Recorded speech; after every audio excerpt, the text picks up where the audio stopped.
Imagine delivering a message that is just 100% factually accurate. Right. You have the data to back it up. You speak with, perfect articulation, and your intentions are entirely pure. The perfect setup, basically. Yeah, exactly. But despite all of that, the message causes just this massive catastrophic damage to your organization. Oh, wow. People are alienated, factions start to form, and trust just completely evaporates. Yeah, it's a nightmare scenario. It really is.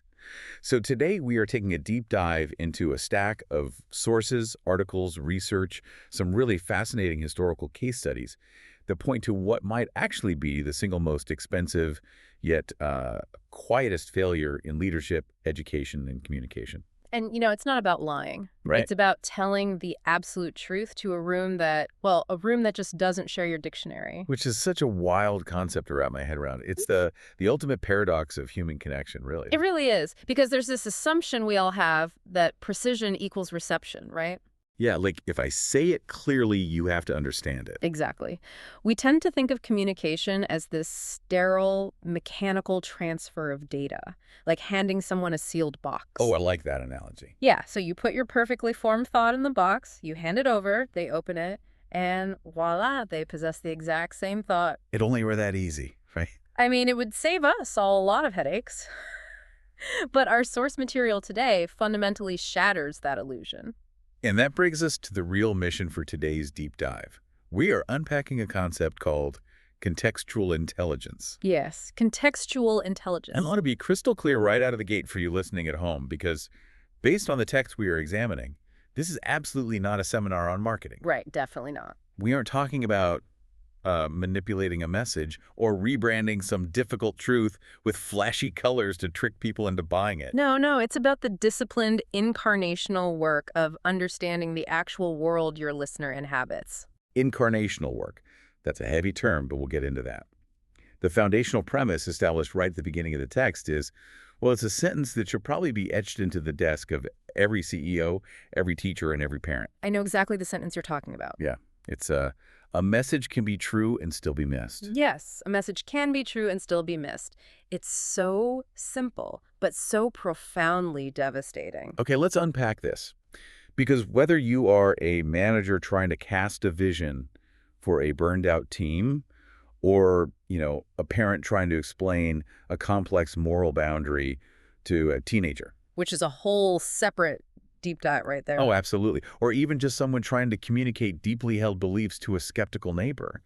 The central question isn't just whether your content is sound. Right. It's not just about having your facts straight. No. The truly uncomfortable question is, are you speaking in a way that the specific human beings in front of you can actually receive? And that introduces the core tension we're going to navigate today. How do you make truth visible without, making it smaller? Right. How do you maintain absolute fidelity to your core message while exercising this radical flexibility toward your audience? Because if you only care about the purity of the message and you just ignore the audience entirely, the text argues you become essentially a museum curator. Yes, the museum curator analogy. It's brilliant. You are fiercely protecting something beautiful, you put it behind thick glass, but nobody walking through the gallery actually understands what they're looking at. A museum curator. That's such a powerful image. But I suppose the flip side is just as dangerous, right? Oh, definitely. If you only care about the audience, if you are constantly checking the polling data and just reading the room to see what people want to hear, you aren't a curator anymore. No, you're just an entertainer. Exactly. Yep. You're just giving them the dopamine hit they want, but you're offering absolutely no real substance. You abandon the truth for applause. Precisely. So the task of contextual intelligence is to walk that razor's edge between the curator and the entertainer. But before we can learn how to actually walk that line, our sources insist that we must perform basically an autopsy on how communication actually fails in the real world. Right, we have to completely dismantle the myth of the neutral message. And the text makes this incredibly bold assertion. It says, words do not arrive in a vacuum. Which sounds obvious on the surface, right? It does.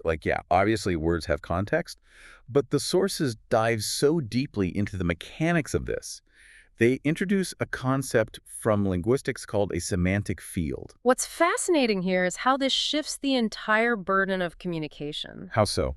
Well, a semantic field is essentially the invisible network of associations, memories, and emotional resonances that surround any given word. So it's not just the dictionary definition. Not at all. Meaning isn't passively decoded by the listener like, I don't know, a computer reading a string of binary code. Right. It is actively and instantly reconstructed by the listener based on their entire life experience. Okay, right. It's almost like a word is just a trigger, like a search query. Oh, I like that. Yeah, like I type a word into the search engine of your brain, but I have absolutely no control over what result your internal algorithm is going to pull up because it's based on your search history. That is a brilliant way to frame it. The Tefet argues strongly that human beings are not blank slates. We're interpreters. Exactly. We assign meaning based on lived realities, and treating people as blank slates is not maintaining neutrality. The text says it is straight up communication negligence. Negligence, that's a strong word. But the sources give a really profound, very visceral example of this. The shepherd example. Yes, they take a phrase universally known in Western literature and religious text, "The Lord is my shepherd." Right, a very famous line. Now, if you take that sequence of words back to an ancient hearer in the agrarian Middle East, a shepherd is not, a soft, fuzzy concept. No, not at all. It was a brutal daily reality of manual labor, of literally fending off predators, of absolute life or death provision. It was a word completely soaked in the realities of survival, danger, and fierce authority. It was a very concrete, heavy word. Yes. But then, fast forward a few thousand years, you take that exact same sequence of words, the exact same data points, and you say them to a modern child raised in a safe, loving, suburban home. Right. To them, a shepherd is a plush toy. Exactly. It's a comforting bedtime story. The danger is completely removed from their semantic field. And then the text takes it one step further, which I found really chilling, into the realm of trauma. Oh, right. This part was heavy. Yeah. Suppose you say those identical words to someone who has been deeply wounded by a religious authority figure, like an abusive pastor or a controlling parent. Okay. To them, the concept of being shepherded doesn't trigger comfort at all. It triggers claustrophobia. Wow. Yeah, it means control. Exactly. It means being herded and stripped of autonomy. The signal you sent is identical, but the world inside the listener's head intercepts it and reconstructs a completely different meaning. Which honestly explains so much about human dynamics. It explains why a manager can give a pep talk that deeply motivates one employee, makes another employee just roll their eyes in cynicism, and causes a third employee to actively start updating their resume. Yes. The listener's prior assumptions and their emotional state are the ultimate filters. And the neurological friction here is very real. When someone hears a word that their semantic field associates with threat or manipulation, their amygdala literally hijacks their prefrontal cortex. It's a physiological response. Right. Their brain goes into defensive mode before they've even consciously processed the theology or the business strategy you're trying to explain. It's like broadcasting an award-winning radio show on an FM frequency, but the person you are trying to reach only has an AM receiver. That's good. The signal is flawless, the content is amazing, but the reception is physically impossible. Exactly. And to push that analogy even further, you can't just yell into the microphone louder. Volume doesn't fix a frequency mismatch. If you really want them to hear it, you have to change the transmitter. You have to adapt to their hardware, basically. Okay, but hold on. Let me push back on this a little bit, because I can hear the objection forming in the minds of our listeners right now. Sure, lay it on me. If every single person reconstructs meaning based on their own highly specific trauma or their unique psychological baggage, doesn't that make objective communication completely impossible? That's a fair question. Like, if my definition of shepherd isn't your definition of shepherd, are we just trapped in this endless loop of subjectivity? How can we ever be sure they are hearing the actual truth? This raises an important question, and it's one that heavily analytical leaders often struggle with. They worry that adapting the message means surrendering objective truth to relativism. Right. That's exactly the fear. But the text's resolution is that understanding semantic fields doesn't obliterate the truth at all. It actually makes the discipline of cultural listening completely mandatory. Meaning what, practically speaking? It means it shifts the burden of clarity entirely onto the speaker. You cannot stand behind a podium and say, well, I said the true words. It's their fault they didn't get it. Oh, wow. Yeah, we've all had bosses like that. Right. But the text insists that the speaker must act as a loving steward of understanding. You don't abandon the objective truth. Instead, you study the architecture of their AM receiver so you know how to build a bridge for that specific truth to cross into their specific world. So if the burden of clarity is entirely on the speaker, how do we actually execute that in real life? That's a million-dollar question. To answer that, our sources direct us toward a historical and theological model. They point to Jesus of Nazareth as the supreme case study in contextual communication. If we connect this to the bigger picture, the text makes a massive theological claim right here. What's the claim? It argues that the incarnation, the central Christian belief that God became human, is not merely a theological doctrine. It is an operational communication model. Okay, that is fascinating. The word became flesh means that the ultimate reality didn't just shout abstract truths from a safe distance. He didn't drop a dense philosophical textbook out of the sky. He entered the context. Exactly. He entered the context completely. He used the materials of the room. Mm-hmm. When you analyze how Jesus actually taught, as the sources point out, he almost completely bypassed high-level academic jargon. Yes, no metaphysical lectures. Right. He didn't lecture on the ontological properties of the divine. He used dirt. He used ordinary concrete reality, seeds, yeast, pearls, sheep, lost coins, bread. Because those were the specific materials of daily survival for an agrarian-occupied people. He met fishermen, farmers, and day laborers entirely within their own semantic fields. And what I found so compelling in the text is the assertion that Jesus didn't flatten truth into abstraction.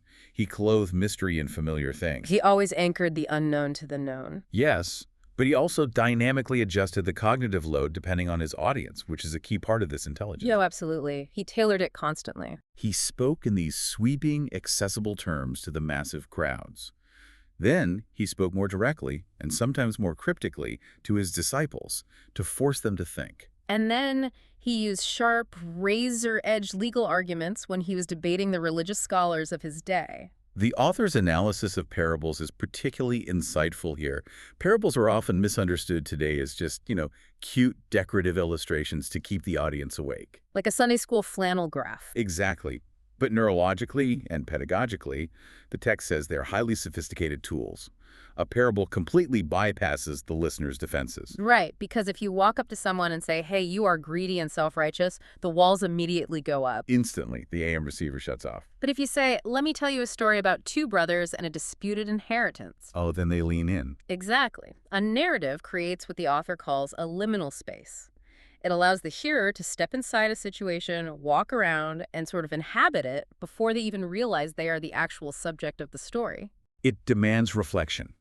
Jesus forced the common gritty realities of life debt, unfair wages, family dysfunction to carry immense cosmic weight. And by doing so, he proved that truth is not rendered less holy simply because it is understandable. But I'm looking at this from the perspective of someone today trying to communicate complex ideas, and I see a real risk here. Okay, what kind of risk? Doesn't taking eternal transcendent concepts and shrinking them down into little stories about farming risk diluting the majesty of it all? Ah, I see what you mean. Like, if you make the user interface too simple, don't you eventually strip away the awe and the gravity of the subject?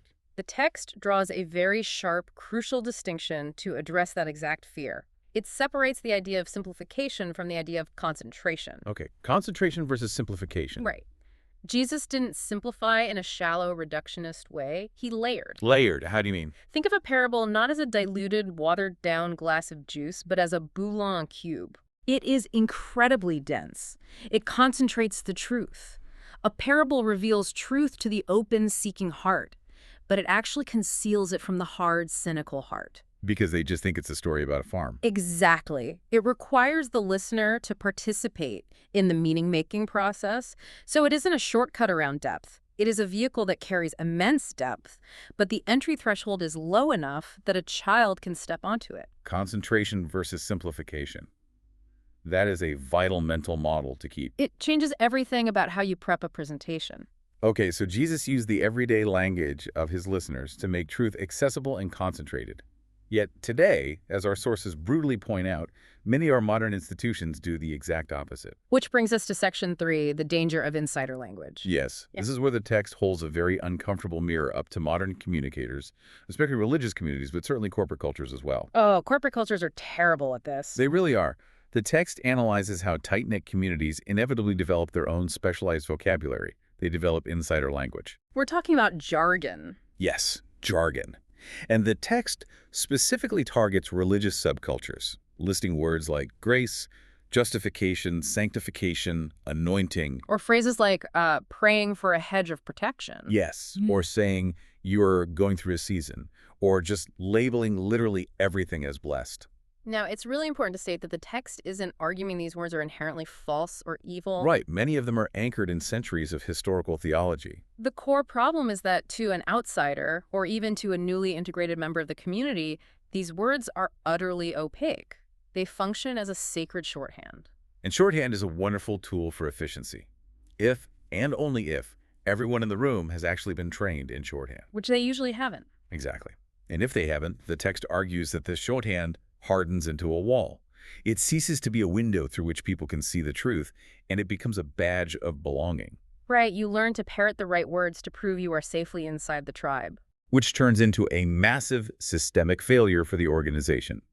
The institution begins to expect the public to decode the language before they can even encounter the core message. We demand that they learn our hyper-specific subcultural dialect before we will offer them the truth. We make them do the work of translation. There is a phrase introduced in this section of the text that I highlighted, circled, and starred. Was it the sacred vague? Yes. The sacred vague. It is a phenomenal descriptor of organizational dysfunction. I love this part. The sources define the sacred vague as the practice of using spiritual-sounding, elevated language to deliberately avoid specificity and vulnerability. It's basically a dodge. Completely. Yeah. The prime example is someone saying, I'm just in a really difficult season right now. It sounds so profound. That sounds very pious. But what the person might actually be doing is using that phrase as a smokescreen to avoid saying, I am battling severe clinical depression, or I am drinking way too much, or my marriage is in crisis. It's this foggy, soft-focus way of avoiding the terrifying reality of honesty while still sounding deeply devout. And when you analyze the power dynamics of the sacred vague, it's often utilized by leaders to insulate themselves from accountability. Oh, absolutely. If a corporate leader says, we are in a season of strategic realignment, that is just the corporate vague for, we mismanaged funds and have to fire 20% of you. It uses language as a literal shield. Right. And the expert analysis in our source material is quite firm on this. Utilizing jargon this way is often born of simple laziness. Or a kind of vanity, really. A deep desire to just sound profound. Obscurity is a form of spiritual or intellectual vanity. Clarity, on the other hand, is an act of mercy. Clarity is an act of mercy. I just love that phrase. But I'm going to throw a wrench in this because I'm thinking about the reality of group dynamics. Okay, let's hear the wrench. Isn't having a shared vocabulary part of what structurally binds a community together? I mean, my family has inside jokes. If I had to explain them to a stranger every single time, it would kill the intimacy. That's very true. And professions like doctors and engineers have intense jargon because it is precise and saves lives. So why is it inherently toxic for a church or a highly specialized corporate culture to have its own internal dialect? This raises an important question about the fundamental purpose of the organization. You're right that jargon isn't universally bad. The surgeon needs to say myocardial infarction, not heart ouchie. Definitely. But the text clarifies that if the stated purpose of an organization like the church, for example, is proclamation and outreach, its very reason for existence is centrifugal. Centrifugal, so it is meant to move outward. Exactly. Its mission is inherently external. So when the dialect becomes a gatekeeping mechanism that keeps the wounded, the curious, or the outsider at arm's length because they don't know the password, The language is actively violating the organization's core mission. precisely. The goal of a communicator in that context is to serve the listener, not to protect the speaker's comfort or the in-group's exclusivity. Okay, so if we accept that we have to strip away our insider jargon when we speak to the outside world, what is the alternative? Do we just dumb everything down? Right, do we just reduce it until it's basically a Hallmark greeting card? Thankfully, no. To answer this, the sources dive into a fascinating historical case study, the Apostle Paul. We get to watch a master communicator translate absolute truth across completely alien semantic fields. Paul is arguably the ultimate historical case study in audience adaptation. The text points out that Paul did not possess a single universal communication template. He didn't just have one stump speech. No, he didn't have one canned, memorized speech that he just recited from city to city, regardless of who was standing in front of him. The sources contrast two very specific, very different moments in his life to prove this.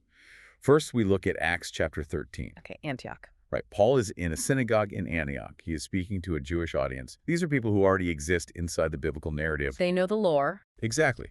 So what does he do? He starts with what they know.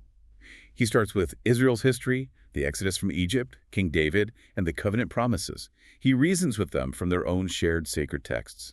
The cognitive load for that audience is low regarding the history, so he can start deep within the narrative. But then the text pivots to Acts chapter 17. Paul is now in Athens. He is standing at the Areopagus, which is essentially the intellectual and cultural epicenter of the ancient world. A very different room. Very. He is surrounded by Epicurean and Stoic philosophers. These people are completely outside the biblical story. Right. If he stands up and starts quoting Moses to a group of Greek Stoics, it's not just that they will disagree with him. It's that the words will mean literally nothing to them. They have absolutely no category for Moses. Exactly. The semantic field of a Greek philosopher regarding the divine was entirely different. The Epicureans believed the gods were distant and apathetic, and the Stoics believed in a more pantheistic, rational order to the universe. Here's where it gets really interesting. Paul understands this completely. He doesn't start with Moses. He doesn't start with the Hebrew scriptures at all. What does he do? He starts with pure, localized observation. He says, hey, I was walking around your city, and I noticed you are very religious. You even have an altar dedicated to an unknown god. He finds their blind spot. Yes. He finds the one cultural artifact they possess that acknowledges their own spiritual blind spot. And then he actually quotes their own pagan Greek poets, Epimenides and Aratus, to build a bridge back to the concept of a creator god. It's a staggering display of contextual intelligence. He finds the precise starting line for that specific audience. He uses their own semantic field to dismantle their worldview from the inside out. It's brilliant. And the text references his famous, often debated mission statement from 1 Corinthians 9:22, where Paul says he became all things to all people. Which is often misused today as an excuse to just, bend to peer pressure. Precisely. But the author emphasizes that this was a mission statement of sacrifice, not a moral escape hatch. Sacrifice of what? Paul surrendered his own cultural preferences, his own preferred vocabulary, and his own comfort. But he never surrendered the core of the message. So it's like a master tour guide showing off a massive, complex city. Okay, I like where this is going. If you are guiding a local who has lived there for 10 years, you use street names. Take a left on Elm, then go past 4th Street. Right, they know the streets. But if you're guiding a tourist who just got off the plane and doesn't know Elm from Oak, you use major visual landmarks. Walk toward the giant clock tower, then turn at the river. And the brilliance of that analogy is that the reality of the city hasn't changed at all. The geography is exactly the same. But the map you provide changes radically because you understand the user's interface. Adapting to an audience doesn't eliminate the core offense or the radical challenge of the message. The text makes this point clearly. Paul distinguished between the necessary scandal of his message and the unnecessary stumbling block of poor communication. Yes, that distinction is paramount. He removed his own cultural arrogance so that the true message could stand on its own 2 feet and be engaged with fairly. You want people to wrestle with the truth of your message, not wrestle with your confusing vocabulary. So that's the personal level. Paul, as an individual, highly skilled communicator. But our sources don't let us stop there. They zoom out. We have to look at the macro level. Because what happens when this individual adaptability is tested on a massive systemic level? What happens when an entire institution collides with a brand new culture? Which moves us right into Section 5, looking at the early church as a case study for institutional contextualization. Yes, if we connect this to the bigger picture, the birth of the early Christian church was fundamentally a cross-cultural collision. The text points to the event of Pentecost, where the narrative claims the church was born multilingual. Right. The Holy Spirit didn't flatten everyone's language into one universal holy tongue. He sanctified the sheer diversity of human language so that all nations could hear. The message was translated from day one. But the real earthquake, according to the text, the moment that almost fractured the entire movement, happened at the Jerusalem Council in Acts 15. Oh, this was a huge crisis. The early church, which was entirely Jewish in its culture, its diet, its customs, was suddenly flooded with Gentile or non-Jewish converts. And it forced a massive existential crisis. Right. The question was, did these Gentiles have to become culturally Jewish in order to follow the Jewish Messiah? It was the ultimate test of in-group versus out-group dynamics. Did the new converts have to adopt the dietary laws? Did the men have to undergo circumcision? Essentially, did they have to put on the cultural costume of the original messengers in order to be deemed worthy of the message? And the apostles' conclusion is just staggering. The text points out that they drew a hard line between divine command and human custom. They refused to make cultural assimilation a prerequisite for receiving grace. They essentially looked at the Gentiles and said, "You do not have to become us to belong to God." And the modern implications drawn by the author are incredibly profound for any organization today. A message, a movement, or an institution does not require cultural domination to thrive. In fact, demanding cultural domination usually kills it. Exactly. A community has to ruthlessly and constantly ask itself, which of our practices are truly foundational to our mission, and which are just inherited customs that we happen to like? But wait, I have to jump in here and play devil's advocate because resolving this is incredibly messy in real life. Oh, absolutely. It's never clean. That sounds beautiful in theory, distinguishing between divine command and human custom. But in practice, culture is deeply aesthetic and emotional. Very much so. If a community has a rich history, let's say a church deeply loves its 18th century hymns, its pipe organ, and its formal liturgy, if you tell them they need to translate for the modern culture, aren't you just asking them to erase their own identity to appease the masses? That is the exact tension that paralyzes most traditional organizations. Right. If they change their music to sound like a pop concert, aren't they just pandering? Doesn't the newcomer's comfort come at the cost of the host's soul? You are right. If they just throw out their history to chase relevance, they become the entertainer we talked about earlier. But the text introduces a third way. Okay, what's the third way? It's the concept of a community of translation. A community of translation. How does that actually work? Well, the text emphatically does not say that traditions are bad. Hymns are beautiful. Liturgy contains deep theological architecture. Right.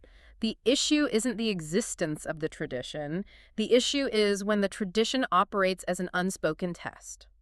When knowing when to stand, when to sit, and what archaic words mean becomes a gatekeeping mechanism for belonging. Oh, so it's not about throwing away the hymn book. Exactly. It's about doing the hard, patient work of explaining the tradition so a newcomer doesn't feel like a confused, unwanted guest in a foreign house. That makes a lot of sense. It's pausing the service to say, hey, if you're new here, we are about to sing a song from the 1700s. The language is a bit dense, but here is what it means, and here is why we still sing it today. It's an act of profound hospitality. Yes. You don't abandon your culture, but you act as an active translator for the person who doesn't speak it. Hospitality. You invite them into the meaning rather than judging them for not knowing it. That is a massive paradigm shift. It really is. Which brings us to the hardest part of all this. To know what requires translation, what requires explanation, and what requires adaptation, a communicator must first do something incredibly difficult. What's that? They have to stop talking. Yes. The hardest thing for any leader to do. Section 6 of our deep dive explores the spiritual discipline of cultural listening. The text makes a stark, uncompromising claim here. Communication that begins with speaking will almost always fail. Listening is framed not just as a savvy communication tactic or, a focus group strategy. It is framed as a moral act. A moral act. Yes. It is a fundamental refusal to treat the people in front of you as mere abstractions or demographics or targets. And it's a specific kind of listening. The author talks about hearing the world beneath the words. Yes, you are listening for the emotional registers. You are paying attention to the taboos, what isn't being said in the room. The silences are just as loud. Exactly. You are listening for their historical memories, their collective wounds, and deeply understanding what that specific community considers to be honorable or shameful. Because if you violate their honor code by accident, they will never hear your core message. The text brings up two amazing examples from ancient scripture to illustrate this kind of listening. The Nathan and David story is brilliant. Right. So the first is Nathan the prophet confronting King David. David had committed a massive, catastrophic moral failure, adultery, and murder. Basically the worst things a king could do. Right. Now, Nathan doesn't just kick the palace doors open and shout an accusation. He understands the power dynamics of confronting an absolute monarch. A monarch who could just have him executed on the spot. Exactly. So he tells a story about a rich man stealing a poor man's single beloved sheep. He uses indirection. He uses a story to completely bypass the king's heavily fortified psychological defenses. And the second example is Jesus encountering a blind man. Jesus doesn't just walk up and assume what the man wants, which is what most of us would do, right? Oh, totally. We'd just assume, oh, he wants to see. Instead, Jesus stops, gives the man agency, and asks him, "What do you want me to do for you?" He restores the man's dignity before he restores his sight. He listens. If we connect this to the bigger picture, this kind of listening violently exposes our own pride as communicators. We just love to hear ourselves talk. We really do. But the text says that listening saves us from what the author calls lazy universality. Lazy universality is such a brilliant term. It's the arrogant default assumption that everyone in the room shares our emotional triggers, our vocabulary, and our socioeconomic background. It's the assumption that everyone is basically just me. Right. The text stresses a rule that cannot be bypassed. Presence must precede performance. A speaker has to earn the right to be heard by actually entering the messy texture of a community's daily life. And the sources emphasize that this involves tone as well.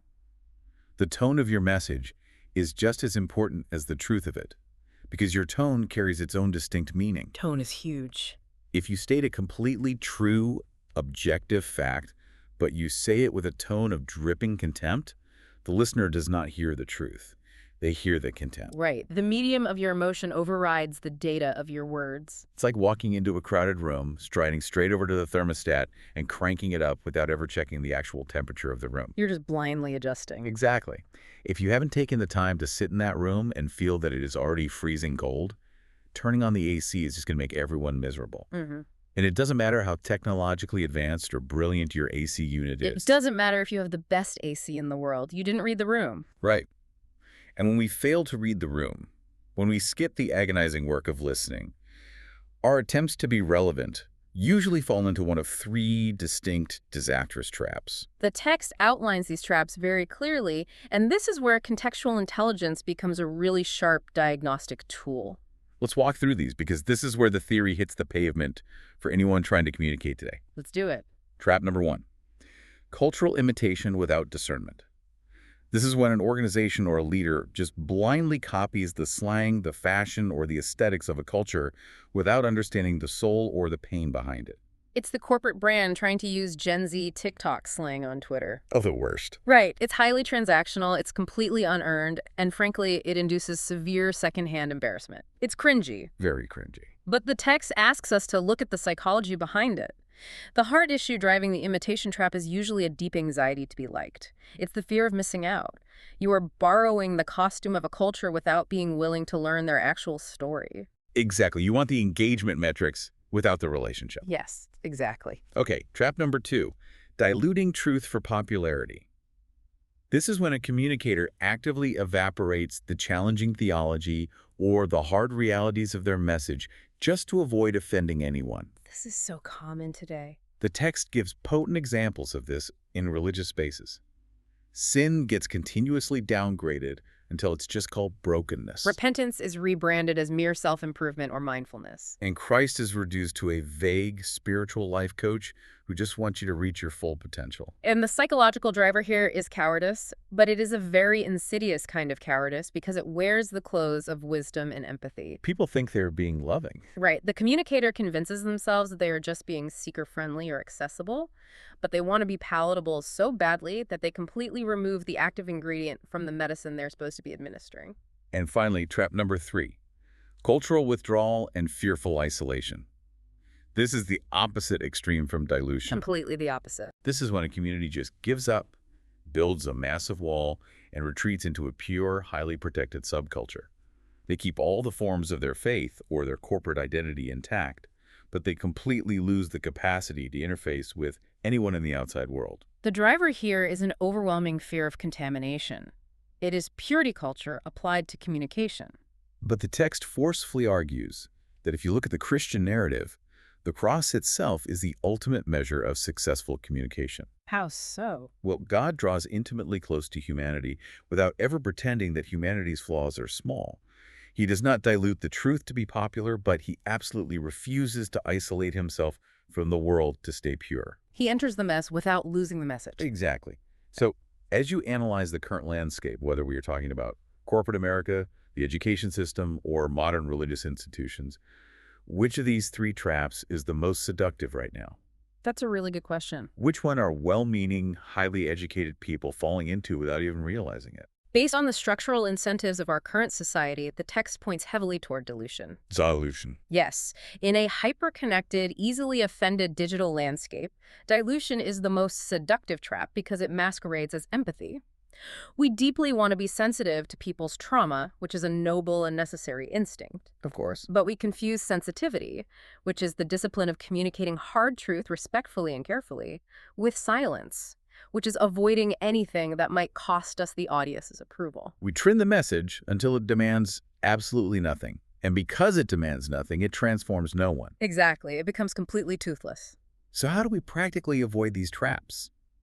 To bring all this high-level theory down to earth, we are going to close out by looking at the ultimate practical test provided in the source material. The translation drill. I love this part. It's a message translation drill.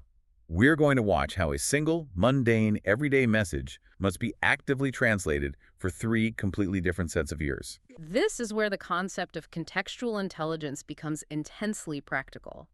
The scenario is a standard, run-of-the-mill church invitation. Okay, lay the baseline message on us. The baseline message, the data we want to transmit, is this. Come join us for worship and fellowship as we gather to experience the presence of God and grow in grace.